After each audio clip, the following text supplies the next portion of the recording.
In this guide, I'm going to show you guys how to fix Boomplay Login Error. Let's get started. First, make sure you are entering the correct email address, phone number, or social media account associated with your Boomplay account. Double check your password for typing errors, including uppercase and lowercase letters. If you have forgotten your password, tap the Forgot Password option on the login screen and follow the instructions to reset it using your registered email address or the phone number. Next, make sure you have stable internet connection. You can switch between network, Wi-Fi and cellular data. Also enable airplane mode for some time and disable it. This will refresh your network. Next up, if you're using on the browser, make sure the browser is updated. If you're using the app, check for app update. You can navigate to App Store or Play Store, search for Boomplay. If you see the option of update, click on it and update the app to its latest version. Next up, clear cache for the app. So launch settings, go to general. Go to iPhone storage.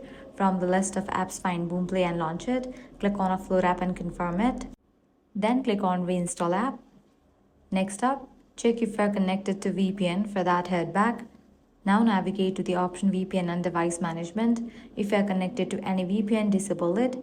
Finally, if none of these solutions work, the issue may be due to a temporary Boomplay server outage or issue with your account. In that case, wait a while and try again later. And that's it. By following these steps, your problem will be resolved. If this guide helped you out, do not forget to like, share, and subscribe.